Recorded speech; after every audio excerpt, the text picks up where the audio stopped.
अस्सलाम वालेकुम नाजरीन, पुलिस फाइल के एक नए एपिसोड के साथ मैं हूं एसपी मूसा। आइए नजर डालते हैं आज के एपिसोड पर। आज की पुलिस फाइल में शामिल है तकदीर ने क्या बताना था, क्या हकीकत थी, क्या फसाना था। बहावलपुर से आया मोहब्बत का अनोखा केस, नाजिया ने क्या कहा था। कौन है? अपने दुख बताने आई, आप बीती सुनाने आई। देखिए मेरी कहानी में। कौन है ये? इसने मेरे हाथ पे डाका डाला है। तुम्हारी ये जुर्रत कि तुम मेरे साथ इस लहजे में बात करो। आए खत और पैगाम एसपी मूसा के नाम। एक मियां बीवी की शादी हुई तो उनका साथ बना, मगर जल्द ही यह साथ अदावत में बदल गया। मोहब्बत का एक अनोखा केस जिसमें बीवी ने बदला अपना भेस। यही है हमारी आज की पुलिस फाइल।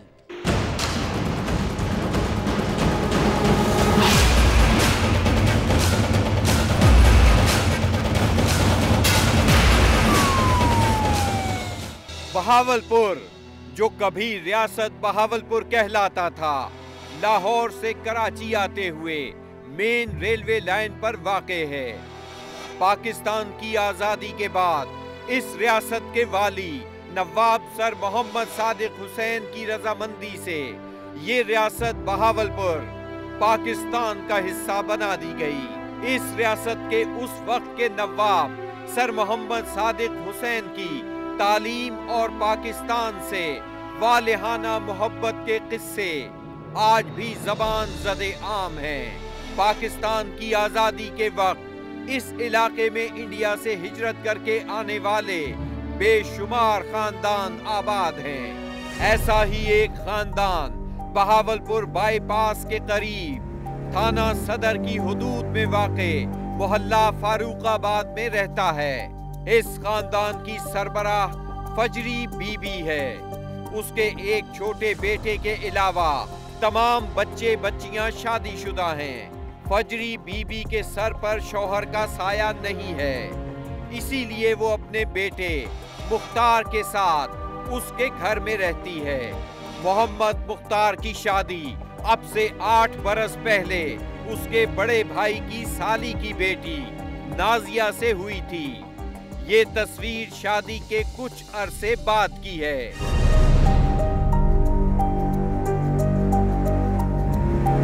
मुख्तार हुसैन दिन भर गधा गाड़ी चलाता और अपने घर का खर्च उठाता था। उसके घर के करीब ही दूसरे घर में उसका बड़ा भाई मोहम्मद इलियास रहता है।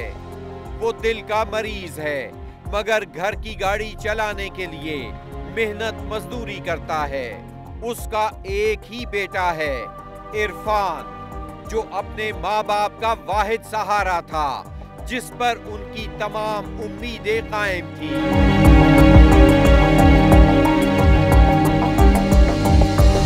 इरफान अक्सर अपनी चची नाजिया और चचा मुख्तार के पास आता जाता था।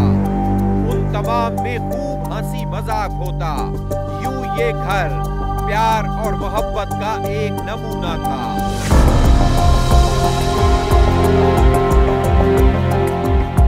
मुख्तार की नाजिया के साथ शादी को 8 साल बीत गए।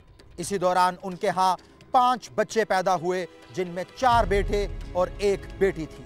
15 फरवरी 2012 की रात तकरीबन 2 बजे मुख्तार के घर से उसकी बीवी नाजिया के रोने और शोर मचाने की आवाज सुनाई दी।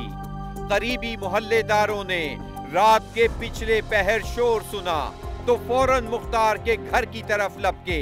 दरवाजा बजाने पर नाजिया ने दरवाजा खोला और उन्हें बताया कि उसके शौहर की तबीयत खराब है, उसे हार्ट अटैक हो गया है। ये सुनते ही एक मोहल्लेदार ने रेस्क्यू 1122 को इत्तला कर दी ताकि मुख्तार हुसैन को फौरी तिब्बी इमदाद देकर अस्पताल मुंतकिल किया जा सके। 1122 की टीम एम्बुलेंस समेत कुछ ही देर में वहां पहुंच गई।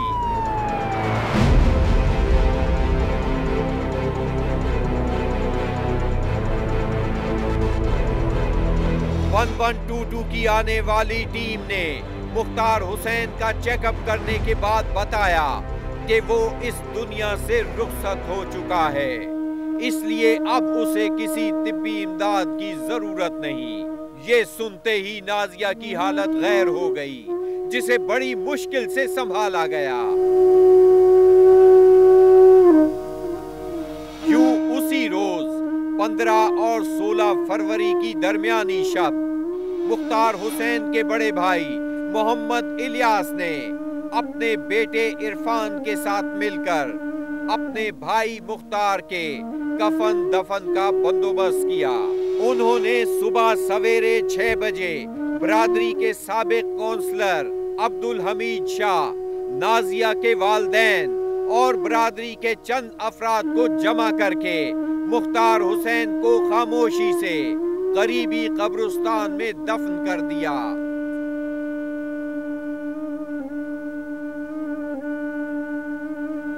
सुबह दिन निकलने पर जब इलाके के लोगों को मुख्तार के हार्ट अटैक से मरने और उसे फौरन दफनाए जाने का पता चला तो उनमें चहमगोइयां होने लगी। उन्हीं लोगों में से किसी ने शक की बिना पर करीबी थाने में इत्तला कर दी ताकि हकीकत का पता चलाया जा सके। मोरखा 16/2/12 को तकरीबन 12 बजे दिन अब्दुल मजीद एसआई साहब को इतला मिली बजरिया वायरलेस के एक मर्डर हो गया है, जिस पर मौके पर गए तो जो मकतूल के वो साथ है मुख्तियार अहमद के, उन्होंने कहा कि वो जी बंदा अपनी मौत मरा था और हमने दफना दिया। मुख्तार की मौत की वजह हार्ट अटैक थी, फिर किसी मोहल्लेदार को उसकी मौत पर शक क्यों हुआ, ये हम आपको बताएंगे। कहीं मत जाइएगा, आते हैं एक ब्रेक के बाद। ब्रेक के बाद देखिए लाचार और मजबूर शौहर हो गया दूर। मोहब्बत के इस अनोखे केस में फिर क्या हुआ?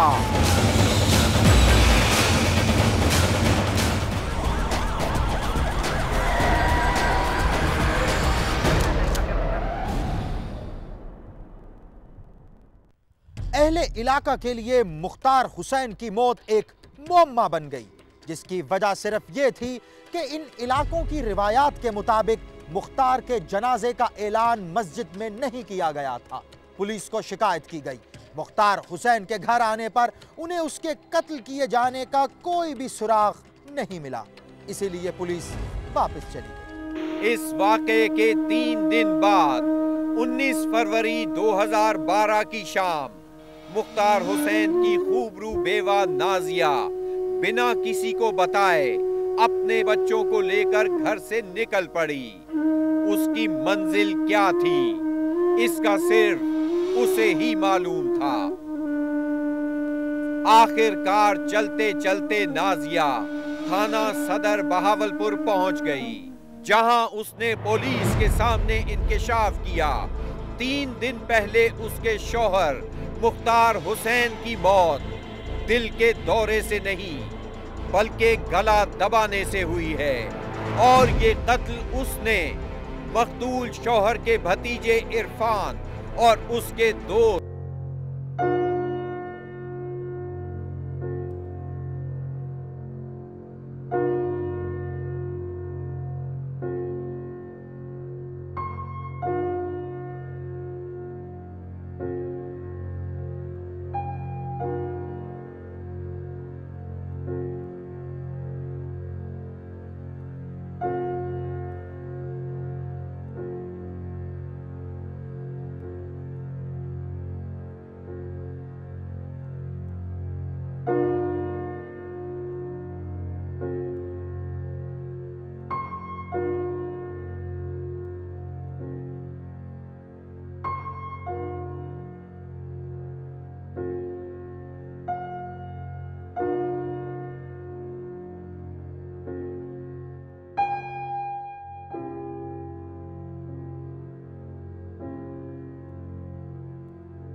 लेकिन खुदा की दी हुई सजा इंसान शायद बर्दाश्त न कर पाए।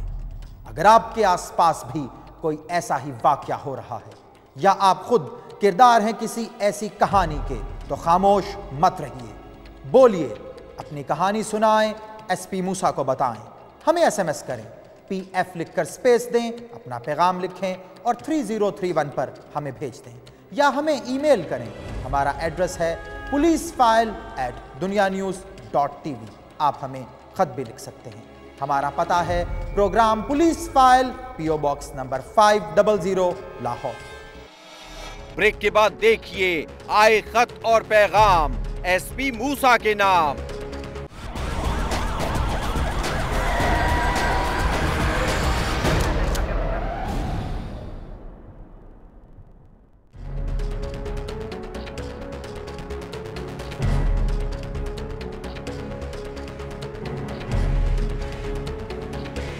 पुलिस फाइल में आपके लिखे गए खतूत को शामिल करने का सिलसिला जारी है।